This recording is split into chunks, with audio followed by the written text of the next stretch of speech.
निर्भय बनो आंदोलन का एक हिस्सा है कि हम मोहल्ले में, हर मोहल्ले में कम्युनिटी मीटिंग लेंगे, कॉर्नर मीटिंग्स लेंगे। ये आंदोलन शुरू हुआ था 20 अप्रैल से और फॉर्मली जो आंदोलन शुरू हुआ था पूरे महाराष्ट्र के अंदर वो हुआ था 1 मई से, महाराष्ट्र दिन के दिन। तो ये पूरे महाराष्ट्र के आज के दिन 28 जिलों में ये चल रहा है। तो ये पूरे आम आदमियों का आंदोलन है पहले तो। दूसरा है कि इसका मेन एजेंडा है कि खौफ हटाए। खौफ हर चीज का, मतलब हर शहर के, जैसे रामनवमी के दिन हमारे शहर में दंगा हुआ, फिर उसके बाद तमाम अफवाहें फैली। इससे जो एक औरंगाबाद की जो एक इमेज है, एक हेरिटेज सिटी, उसको डैमेज हो रहा है। तो हम उन तमाम मोहल्लों में जाना चाहते हैं। आज निर्भय बनो की हमारी ये टीम है। निर्भय बनो का जो प्रोग्राम है हम औरंगाबाद के अंदर अभी चालू किया है और इसके आज की ये पहली मीटिंग है हमारी, जो हम इसको कॉर्नर मीटिंग कहते हैं। अभी ये पहली है, इसके आगे कंटिन्यू होती रहेंगी। हमारा मकसद यही है कि सब लोग एक साथ में रहना चाहिए और ये हम सब औरंगाबाद का है और इसमें कोई भी मजहब की बात आती नहीं, कोई हिंदू मुसलमान की कोई बात आती नहीं। आने वाले जो भी दिन है उसके लिए हम सतर्क रहने के लिए लोगों को कह रहे हैं। आने वाले चुनाव में हर एक ने अपना नागरिक का धर्म निभाना चाहिए। पहला वो नागरिक होना चाहिए, बाद में वो वोटर होना चाहिए। और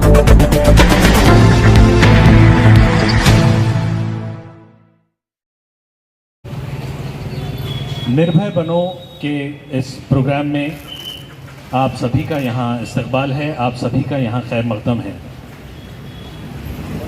बेसिकली आज के प्रोग्राम का जो उन्वान है वो उन्वान है नेशनल इंटीग्रेशन, यानी कि कौमी यकजहती या नेशनल इंटीग्रेशन। इस टॉपिक पर आज निर्भय बनो के माध्यम से यहाँ प्रोग्राम लेना हमने क्यों ज़रूरी समझा वो मैं आप लोगों को बता दूं। सबसे इम्पॉर्टेंट चीज़ ये है कि हम नेशनल इंटीग्रेशन का या कौमी यकजहती का जो मतलब है वो समझें। कौमी यकजहती यानी कि हमारे इस मुल्क में जो रहने वाले लोग हैं, मुख्तलिफ मज़हब के लोग यहाँ रहते हैं। यहाँ हिंदू रहते हैं, यहाँ मुसलमान रहते हैं, यहाँ दलित रहते हैं, यहाँ सिख रहते हैं। यहाँ हर मज़हब का इंसान हमारे मुल्क में रहता है और इन लोगों में एक जो भाईचारे की फीलिंग है, एक जो इन लोगों में बॉन्डिंग है, वो आज से नहीं है बल्कि कई सालों से ये कौमी यकजहती का हमारा मुल्क पूरी दुनिया में मिसाल कायम किया हुआ है। जब पूरी दुनिया में हम लोगों ने एक मिसाल कायम की, एक हिंदू मुस्लिम भाईचारे का हम लोगों ने पूरी दुनिया को मैसेज दिया, तो अचानक ऐसा क्या हो गया कि हम लोग एक दूसरे से दूर हो गए। ये चीज़ आज हमको सोचना बहुत ज़्यादा ज़रूरी है। ऐसे कौन से हालात पैदा हुए, ऐसी कौन सी सिचुएशंस क्रिएट हुई कि हम अपने भाइयों से, हम अपने हम वतनी भाइयों से, दूसरे मज़ाहिब के मिलने वालों से, दूसरे मज़ाहिब के मानने वालों से हम अचानक दूर हो गए। ये चीज़ अचानक नहीं हुई, ये चीज़ हुई 2014 के बाद। इस चीज़ को आप लोग समझिए। निर्भय बनो का मकसद ये है कि आप लोगों में जो दूरियां पैदा हुई हैं, आप लोगों में जो डिस्टेंसेस क्रिएट हुए हैं, उन डिस्टेंसेस को कम किया जाए, उन दूरियों को कम किया जाए। यहाँ निर्भय बनो के जनाब संदीप पाटिल साहब मौजूद है, तृप्ति डिग्गीकर मैडम मौजूद है, विशाल बंसवाल सर है, अक्षय घुले सर है, तिलोत्तमा झाड़े मैडम आए हुए हैं। ये लोग आप लोगों से इंटरेक्ट करने के लिए आए हैं, आप लोगों से मुलाकात करने के लिए आए हैं, आप लोगों से बात करने के लिए आए हैं। ये लोग आप लोगों के साथ डायलॉग करने के लिए आए हैं। जिन हालात से हम गुजर रहे हैं, जिन हालात से, बल्कि मैं कहूँगा कि जिन हालात से इस मुल्क का मुसलमान गुजर रहा है, उन हालात पे अगर हम डिस्कशन नहीं करेंगे तो आने वाले 2024 में क्या होने वाला है, ये एक बहुत बड़ा क्वेश्चन मार्क आपके भी सामने है और पूरी दुनिया के सामने है। आज पूरी दुनिया हिंदुस्तान की तरफ एक नजरें गड़ा के बैठी है कि यहाँ जो सोशल चेंजेस हो रहे हैं, यहाँ जो पॉलिटिकल चेंजेस हो रहे हैं, उसके जिम्मेदार यहाँ के रहने वाले लोग कितने हैं। जो ताकतें यहाँ के लोगों में तफरीका पैदा करना चाहती है, जो फोर्सेस यहाँ के लोगों को डिवाइड करना चाहती है, जो पॉलिटिकल पार्टीज हिंदुओं को और मुसलमानों को मुख्तलिफ खेमों में डिवाइड कर चुकी है, उन पॉलिटिकल पार्टीज़ का एजेंडा महज ये है कि जो जिस एजेंडे पे अंग्रेज़ों ने काम किया था, डिवाइड एंड रूल, वो सत्ता हासिल करना चाहते हैं, वो इख्तिदार में आना चाहते हैं। मैं यहाँ बिल्कुल कहना चाहूँगा कि बीजेपी का एक एजेंडा है कि मुसलमानों का एक फीवर बताओ, एक फोबिया बताओ मुसलमानों के ताल्लुक़ से, माइनॉरिटी के ताल्लुक़ से एक डर क्रिएट करो और मेजॉरिटीज़ को अट्रैक्ट करो। मुसलमान इस मुल्क में माइनॉरिटी है और माइनॉरिटीज़ का इतना डर बताया जाता है मेजॉरिटीज़ को पोलराइज करने के लिए, मेजॉरिटी को एक जगह बुलाने के लिए, उनको एक इकट्ठा उनके वोटों का इस्तेमाल करने के लिए। तो कहीं ना कहीं हमारे मज़हब का, हमारे नाम का इस्तेमाल भारतीय जनता पार्टी की तरफ से किया जा रहा है सत्ता हासिल करने के लिए। कई कर रहे हैं। आप देखिए, ये वक्त है सेल्फ इंट्रोस्पेक्शन करने का। हम लोग इतनी गफलत की नींद में सो रहे हैं, हम लोगों को कोई लेना देना नहीं है कि मुसलमानों के साथ क्या हो रहा है, दूसरी पॉलिटिकल पार्टीज क्या कर रही है, बीजेपी की स्ट्रेटजीज क्या है, बीजेपी किस तरह से इख्तिदार में मुख्तलिफ स्टेट्स में आ रही है। दूसरी पार्टीज के एमएलए चुन के आते हैं, वो पूरे के पूरे एमएलए खरीद ले रहे। ये अपने इख्तिदार के लिए बीजेपी और आरएसएस किसी भी हद तक जा सकती है, ये हम लोगों को सोचना ज़रूरी है। और इसके सॉफ्ट टारगेट मुसलमान बनते जा रहे हैं। अगर किसी भी शहर में दंगा होता है, किसी भी शहर में फसाद होता है, तो उसके विक्टिम कौन होते हैं? आप और मैं। कहीं भी अगर राइट्स होते हैं, कहीं भी अगर दो मजहबों के बीच में लोगों को लड़ाया जाता है, तो उसके विक्टिम्स होते हैं आप और मैं। आपकी दुकान जलती है, मेरी जो है तो शोरूम में आग लगती है, किसी भी पॉलिटिशियन की दुकान में आग लगते हुए देखे आपने कभी? किसी भी पॉलिटिकल लीडर के बच्चे को जेल में जाते हुए देखा आपने कभी? हम लोग कहीं ना कहीं ये पॉलिटिकल लोगों के साजिशों के शिकार होते जा रहे हैं। ना चाहते हुए भी आपको टारगेट किया जा रहा है।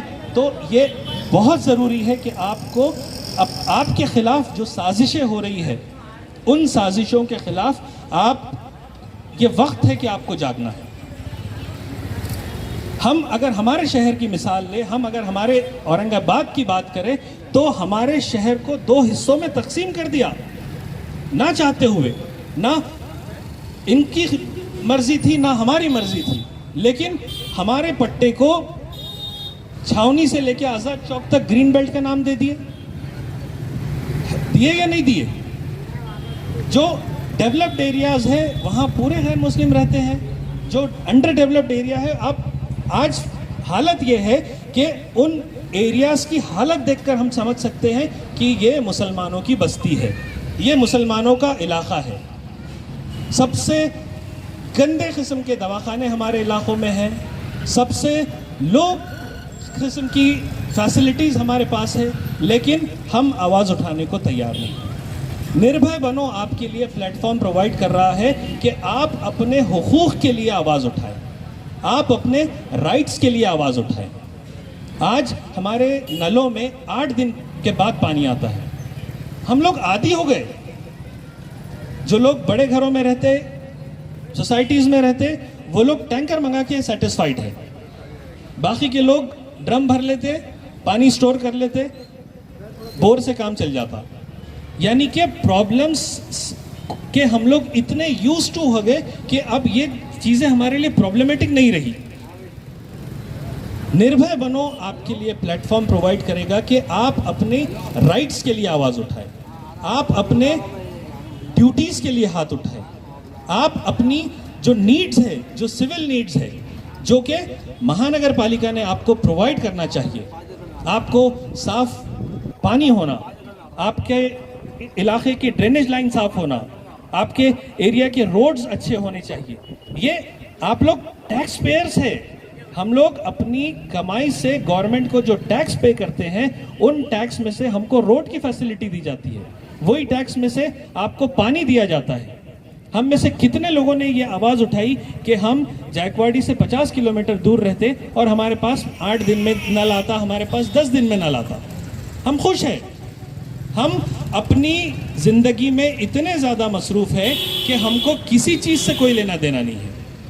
हमको हिंदुओं से लड़ाया जा रहा है, हमको अपने हम मुल्क में रहने वाले हम वतनी भाइयों से लड़ाया जा रहा है।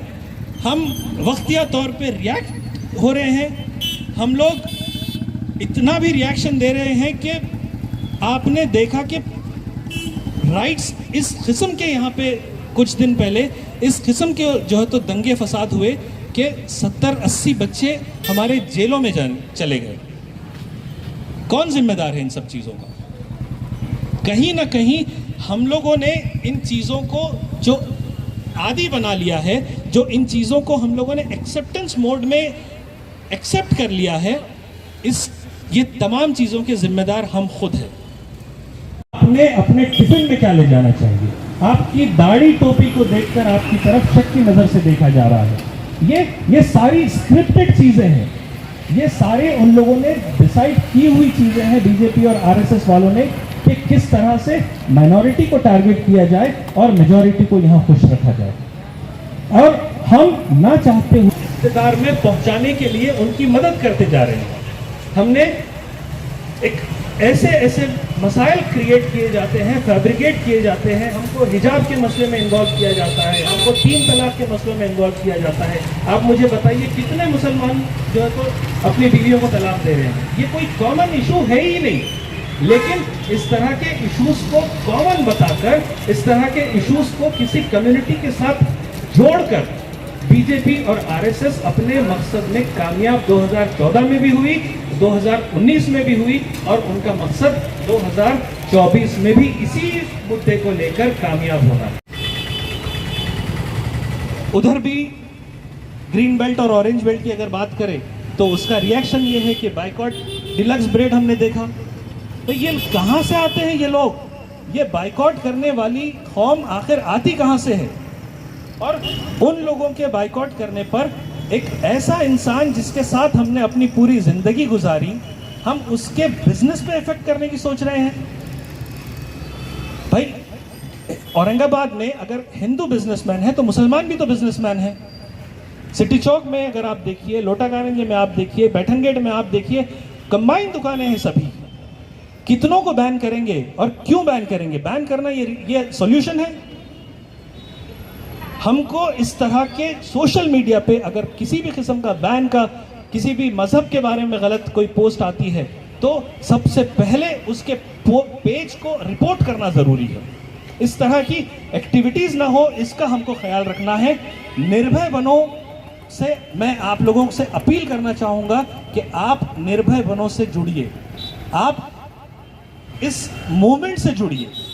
ये मूवमेंट आपके सिविल नीड्स को फुलफिल करने के लिए है। ये मूवमेंट आप लोगों की जो राइट्स है वो राइट्स को फुलफिल करने के लिए है। हमारी जो बेसिक रिक्वायरमेंट्स है उन बेसिक रिक्वायरमेंट्स के लिए है। मैं तृप्ति मैडम से रिक्वेस्ट करूंगा कि अब वो निर्भय बनो के बारे में यहाँ हमारी रहनुमाई करें। Thank you. और निर्भय बनो का जो एक कॉल दिया है तो वो भी एक पत्रकार ने दिया है जिनका नाम निखिल वागड़े सर है। तो एक पत्रकार ने महाराष्ट्र को पुकारा है कि आप निर्भय बनिए।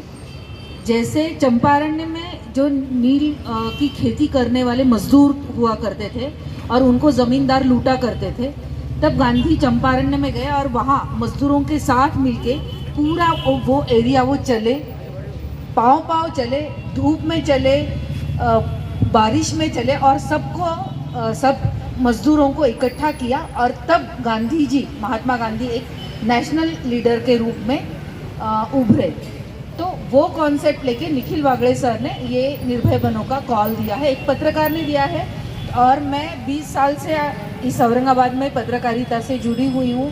पहले लोकमत में थी, फिर दिव्य मराठी में थी और फिर AM news satellite news channel में थी। तो मैं एज अ पत्रकार भी आपसे बात कर रही हूँ कि जब 2019 में इलेक्शन हुआ उसके तुरंत बाद मैं लखनऊ गई, हजरतगंज, और वहाँ के कुछ हजरतगंज में कुछ एक कॉफ़ी एरिया है, जैसे हमारे यहाँ ये एरिया है जहाँ आप सब कॉफ़ी चाय पीते बैठते हैं और डिस्कशन करते हैं। तो दिल्ली की सरकार जो है, कौन पंतप्रधान बनेगा वो डिसाइड होता है हजरतगंज एरिया से। तो मैंने खासकर वहाँ के पत्रकारों से कहा कि मुझे कुछ इस्लामिक स्कॉलर से मिलना है, लखनऊ में इस्लामिक स्कॉलर से मिलना है। और यूपी से आपको पता होगा कि यूपी से 80 जो सांसद हैं अपने पार्लियामेंट में जाते हैं। तो मैंने खासकर तब बोला और उस एक इस्लामिक स्कॉलर को पूछा कि ये क्या बात है कि हमेशा कोई भी अगर ये डिस्कशन होता है कि एक मुस्लिम तबका जो है वो बहुत हाईलाइट करके इलेक्शन के टाइम उभर के आता है कि मुस्लिम वोटिंग। तो मुस्लिम क्या सिर्फ वोटर है क्या? मुस्लिम सिर्फ मुस्लिम है, वो क्या इंडियन नहीं है?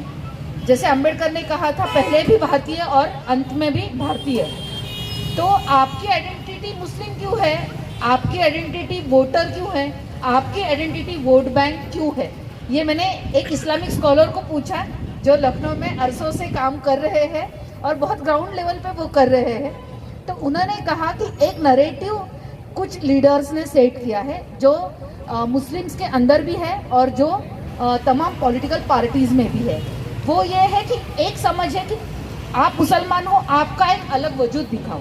आप मुसलमान हो, आपका एक अलग वजूद दिखाओ। आप मुसलमान हो, तो ये अपनी एक अलग आइडेंटिटी बनाने के चक्कर में क्या हम एक अच्छे नागरिक बन चुके हैं? ये सब ने अपने आप से पूछना है, क्योंकि नागरिक एक अलग चीज़ होती है और कौमी आइडेंटिटी एक अलग चीज़ होती है। अगर आप कौमी आइडेंटिटी को ही बहुत पुख्ता कर रहे हैं तो आपकी क्वालिटी ऑफ लाइफ बढ़ेगी क्या?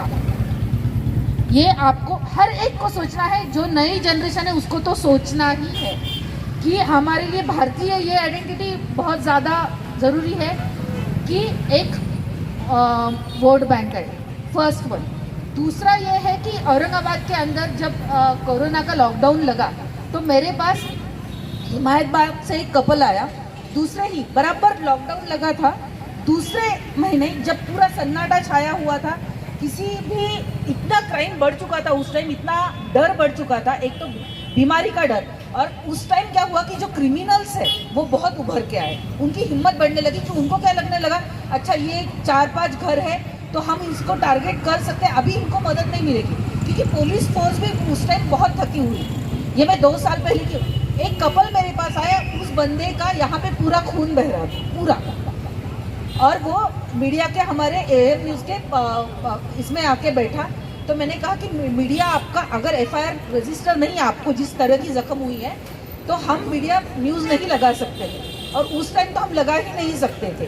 तो डर, तो उन्होंने कहा कि मेरी बेटी को हिमायतबाग की घटना है, अपने से नज़दीक है, हम खौफ के कैसे शिकार है, हमें पड़ोसी के घर में क्या हो रहा है पता नहीं है, हम कितने गैर जिम्मेदार हैं ये सोचिए। उस टाइम वो टाइम था कि हमें अपने पड़ोस के घर में क्या खौफ छाया हुआ है हमें पता होना चाहिए था, लेकिन ये बहुत ही ज़्यादा दुर्दैव है हमारे कि हमको पता नहीं था। तो उन्होंने कहा कि मैडम हम आपके न्यूज़ रूम के यहाँ बैठे रहेंगे, आप जो भी, आप कितने को भी फ़ोन करिए, लेकिन हम यहाँ बैठे रहेंगे। मैंने कहा आप क्यों नहीं जा रहे एरिया के पुलिस स्टेशन में? तो बोले वहाँ सब चौकी में बैठे हुए थे कि सब यहाँ से गाड़ी नहीं जानी चाहिए साहब, वहाँ से। इतने मशरूफ़ थे उस टाइम पुलिस वाले कि, और हमको ये धमका रहे हैं गुंडे कि आपकी बेटी को हमारे घर भेजिए। गली के 5 गुंडे उन पे दबाव बना रहे थे कि आपकी बेटी को रात को हमारे घर भेजिए, नहीं भेजेंगे तो औरंगाबाद में खैर लांजी हो जाए, दूसरा खैर लांजी हो जाए। और उस टाइम मेरे पूरी स्टाफ, मेरे न्यूज़ रूम के पूरा स्टाफ, 10 स्टाफ के लोग थे, सब जन सबको फ़ोन लगा रहे थे। और फिर औरंगपुरा पुलिस स्टेशन के ACP से बात हुई। हमने ये इस पूरे प्रोसेस को 3 घंटा लगा। हमने ACP से कहा कि आप ये सुनिश्चित करिए कि इनकी बेटी को कुछ नहीं होगा आज रात को, और वो सुनिश्चित होने, और हमने ये न्यूज़ चलाई नहीं। हालांकि आज गोदी मीडिया बहुत बदनाम है, मैं पत्रकार होने के बाद ये बता रही हूँ कि हमारे यहाँ जो आते हैं हम उनको न्यूज़ सोर्स नहीं मानते हैं, हम उनके बाद में मदद भी करते। ये जर्नलिज्म का अलग जो एक पहलू है, शायद आपको पता नहीं होगा। तो ये हुआ है, ये घटना। अगर हम निर्भय बन रहे हैं तो हमें ये पता होना चाहिए एज अ सिटीज़न कि हमारे एरिया में ऐसे कौन लोग हैं जो खौफ के अंदर जी रहे हैं और हम उनकी क्या मदद कर सकते हैं। अब ये खौफ क्या होता है, वो इतना बड़ा हो जाता है और एक टाइम में इलेक्शन में उसका पूरा बेनिफिट लिया जाता है। खौफ इतना सा होता है, घटना इतनी सी होती है, लेकिन वो चलते चलते इतनी बड़ी अफवाह बन जाती है कि कुछ चंद दुकानदार जो पॉलिटिशियन होते हैं तो वो पूरा बेनिफिट उठाते। तो हमें नागरिक को नागरिक से जोड़ना है, अपने आस पड़ोस से, अपनी बहू बेटियों में, जो चाहे अपना पड़ोसी कोई भी हो, वो दलित हो, हिंदू हो, या अगर उस अभी ये नया बोल रहे हैं कि ऐसी कुछ गलियाँ हैं, इधर संभाजी नगर है बोले और उधर औरंगाबाद है, ऐसे कुछ बोल रहे हैं लोग। तो अगर वो ऐसा भी है तो संभाजी नगर में क्या हो रहा है वो औरंगाबाद को पता होना चाहिए। हम तो ये मानते नहीं कि हम तो मानते हैं कि पूरा एक ही शहर है। तो ये चीज़ों को निर्भय बनो के ज़रिए मैं आपको मैसेज देना चाहती हूँ कि अवेयर नागरिक बनिए। तीसरा मेरा एक आपसे गुजारिश भी है कि जो अपने सिविक्स इशू है तो उसमें फोकस रख के पॉलिटिशियन से बात कीजिए, उनको बोलिए कि बाकी मस्जिद में क्या देना है, बाकी क्या करना है वो हम कर लेंगे। अच्छी स्कूल, अच्छा पानी टाइम पे पानी, और आप देखिए कि अगर पानी टाइम पे मिलेगा तो आपके घर में लोग 4 बुक पढ़ेंगे। अगर आधा दिन पानी कब आएगा इसका अगर हम इंतज़ार करते रहेंगे तो आपको किताबें पढ़ने का और बाकी चीज़ों का आपको दिमाग खुलेगा ही, क्योंकि आपकी पीन तो बस अभी पानी आया, आज की फुलफिलमेंट क्या है, वाह वाह पानी आ गया आज तो बस, वही आपकी खुशी है। और सालों से ये चलता आ रहा है कि वो हमारा खुशी का एक पैमाना हो गया है कि पानी आ गया तो हम खुश हो गए, आज का दिन अच्छा है। इससे आगे हम बढ़ नहीं पा रहे एज अ सिटीज़न। तो जब भी कोई भी, वो नगर सेवक हो या कोई भी हो, हमें कोई बात नहीं करनी है, आप ये दो हमारी bargain capacity as a citizen. देखिए नेता आते जाते रहते, जमहूरियत में जो सबसे स्टेबल घटक है वो क्या है, वी द पीपल। हमारे लिए कोई विकल्प नहीं है, नेताओं के लिए हमें विकल्प मिल जाएंगे, तो वो हम में ना लगाए, हम उनमें कैसे कंपटीशन लगाए वो देखिए। चेहरा कौन है वो ज़रूरी नहीं है, चिन्ह क्या है वो हमारे फुलफिलमेंट करता है कि नहीं। तो निर्भय बनो में इस चीज़ को भी आपको आपस में पहले बात करनी होगी, फिर वो एक वॉइस बन के आगे आएगा। तो ये एक एज अ जर्नलिस्ट भी मुझे लगता है। तीसरा जो बात इन्होंने कही कि ये एनआरसी का जो मुद्दा हुआ और सब लोग रास्ते पे आ गए, या किसान आंदोलन में मैं खुद 1 महीना खुद वहाँ रही, राकेश टिकैत जी से बात की, तो मैं आपको बता दूं कि किसान आंदोलन के जितने भी मुखर चेहरे हैं, तो राकेश टिकैत जी के खुद जो मुजफ्फरनगर का घर है वहाँ पे भी मैं गई, उनकी वाइफ से बात की, उनके बहू से बात की, तमाम उन महिलाओं से बात की जो किसान आंदोलन में बहुत बड़ा एक रोल निभा रही थी।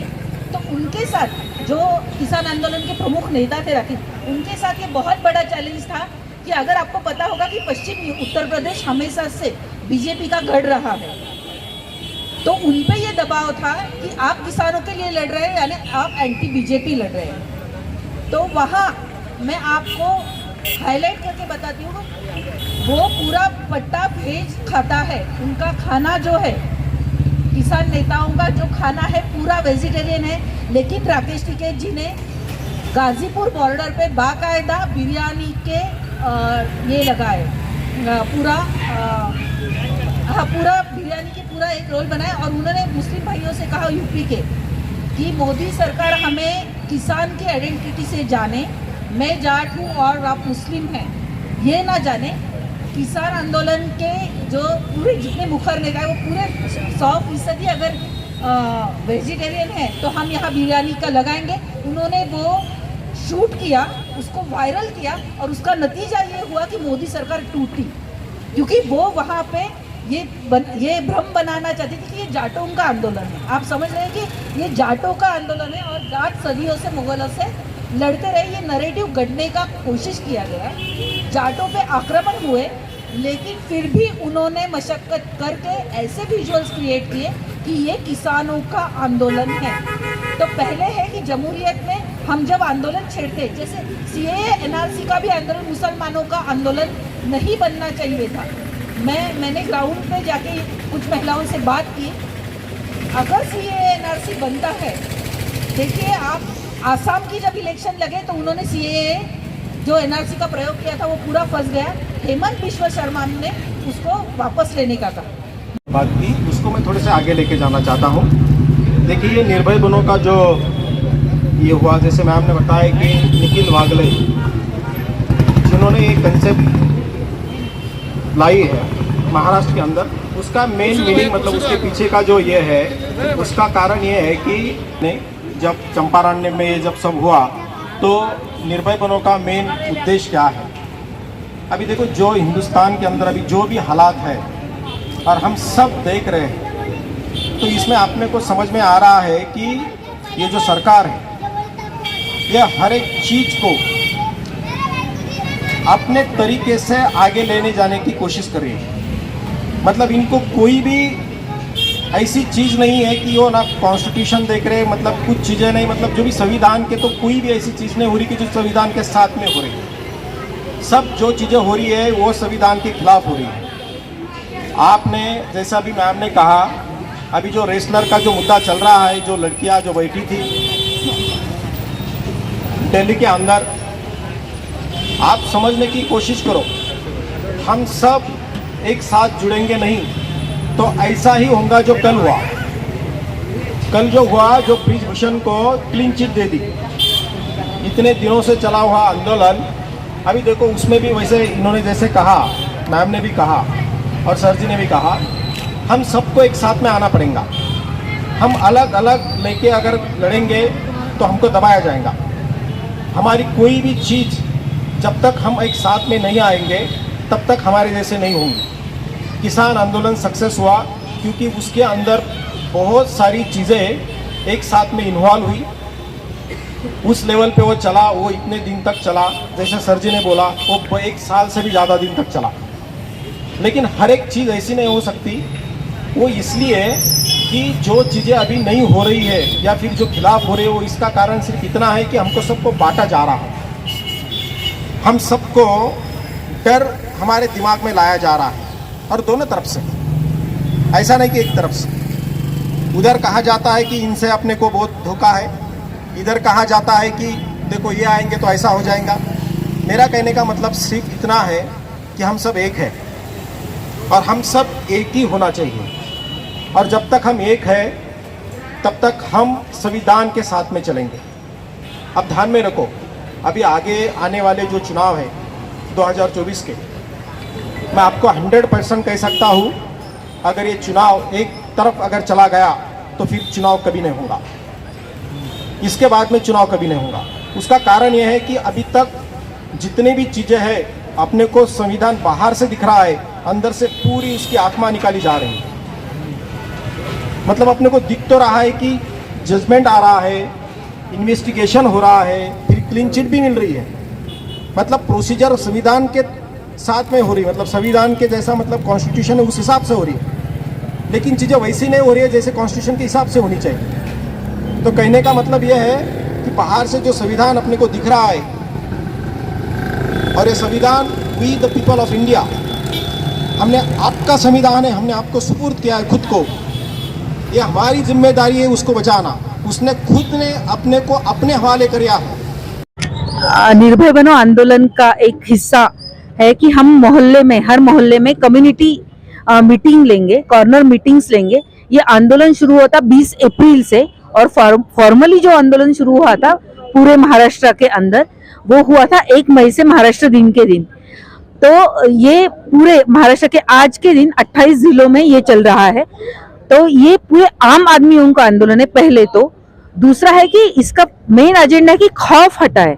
खौफ हर चीज का, मतलब हर शहर के, जैसे रामनवमी के दिन हमारे शहर में दंगा हुआ, फिर उसके बाद तमाम अफवाहें फैली, इससे जो एक औरंगाबाद की जो एक इमेज है, एक हेरिटेज सिटी, उसको डैमेज हो रहा है। तो हम उन तमाम मोहल्लों में जाना चाहते हैं, अपनी बात रखना चाहते हैं, और यहाँ के जो मकीन हैं उनसे भी गुजारिश है कि वो जुड़े, वो अफवाहें ना फैलने दे, वो ऐसी फॉरवर्ड ना करे जिससे औरंगाबाद शहर की बदनामी हो। उसका एक जब हमारा एक औरंगाबाद से कोई वीडियो अगर पश्चिम महाराष्ट्र के अंदर जाता है या मुंबई और पुणे के अंदर जाता है, तो उनका ये कहना होता है कि औरंगाबाद जो है वो अनडेवलप्ड है, वो हमेशा अनडेवलप ही रहेगा। हालांकि जो एक सच्चाई ये है कि हमारे पास बहुत सारे हेरिटेज साइट्स है, हमारी बहुत रिच धरोहर है। कभी भी नहरे अंबरी की चर्चा आपने महाराष्ट्र में नहीं सुनी होगी। हम ऐसे कंस्ट्रक्टिव चर्चाओं को बढ़ावा दे। नागरिक जब हम नफरतों को जब इनकार कर रहे हैं तो हम उसके रिप्लेसमेंट में क्या दे? आइए औरंगाबाद, हमारी ये रिच कल्चर है, ये देखिए, हमारी हिमरू देखिए, हमारे यहाँ कैलाश शिल्प है, ये देखिए। तो इस चर्चाओं को हमको स्टॉप तो करना ही है, नंबर 1। नंबर 2, जो पॉलिटिशियंस, वो चाहे आपका नगर सेवक हो, आमदार हो, खासदार हो, जो भी हो, अगर उस चर्चा को बढ़ावा देता है तो हमें निर्भय होकर उनसे कहना है कि हमें कोई भी पॉलिटिकल तकरीर इन विषयों पे नहीं चाहिए। हमें जो तमाम तकरीरें चाहिए वो हमारा टूरिज्म कैसे बढ़े इसमें चाहिए, हमें पानी कैसे मिले इसमें चाहिए, हमें शिक्षा कैसे मिले। क्या बात है कि औरंगाबाद का पानी सबसे महंगा है। आज जो पानी का हम बिल चुका रहे हैं वो पूरे इंडिया में हम सबसे ज्यादा बिल चुका रहे हैं। तो इसकी वजह बताइए कि क्या है, क्यों समांतर के रेट दिन ब दिन बढ़ते जा रहे हैं। तो ये तकरीरों के विषय हमें उन पे, जैसे इस पे होना चाहिए डिस्कशन। और ये निर्भय बनो के मेरी या संदीप सर या सोहेल सर, ये तमामों की जिम्मेदारी नहीं है, ये लोगों की, हर बंदे की, हर व्यक्ति की ये जिम्मेदारी है। महिलाओं को ज्यादा से जोड़िए, यूथ को ज्यादा से जोड़िए। इसीलिए ये कॉर्नर मीटिंग्स आज ये पहला दिन है, अभी आज इसका आगाज हुआ है और हम कोशिश करेंगे कि ये दिन ब दिन ज्यादा से ज्यादा लोगों पे जोड़े। और यहाँ जितने भी आज उपस्थित है वो भी अपने अपने गलियों में अगर निर्भय बनो के अंदर ऐसी मीटिंग ले, लोगों को इकट्ठा करे और ये चीजें बताए तो ये हम मल्टीप्लाई कर सकते हैं। यही हमारा उद्देश्य भी है और हम इलेक्शन पे इसका अच्छा प्रभाव नागरिकों के हवाले से लेना चाहते हैं। हम नागरिकों को से ये वचन चाहते हैं कि हम ना मुसलमान है, ना हिंदू है और ना कोई किसी मजहब के, हम औरंगाबाद का है, हम भारतीय है, दैट्स इट। तो ये उसका उद्देश्य होगा। तो इसके लिए ये इंटरेक्टिव सेशन हमने शुरू किया है। मेरा नाम तृप्ति डिग्गीकर है, मैं पत्रकार हूँ और मैं पहले लोकमत से जुड़ी थी, फिर दिव्य मराठी से जुड़ी थी, फिर एएम न्यूज से जुड़ी थी। आज मैं मुंबई में स्थित हूँ, लेकिन मैं जो नागरिक हूँ मैं औरंगाबाद की ही हूँ और अभी मैं फिलहाल मैं फ्रीलांस जर्नलिज्म में हूँ। Thank you. और मैं औरंगाबाद की निर्भय बनो की समन्वयक भी हूँ, इस नाते से भी मैं थैंक यू।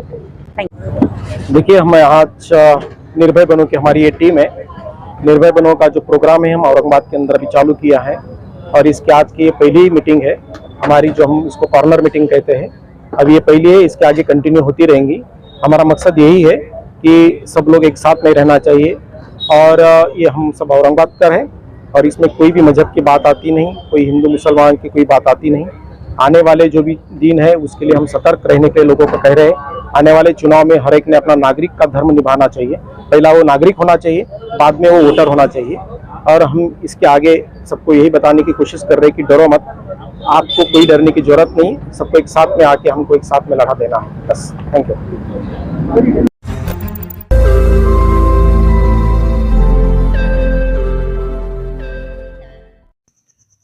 रोज नई खबरों को देखने के लिए हमारे औरंगाबाद समाचार चैनल को सब्सक्राइब कीजिए और नोटिफिकेशन पाने के लिए हमारे बेल आइकन को दबाइए ताकि हर खबर की नोटिफिकेशन आपको मिलती रहे।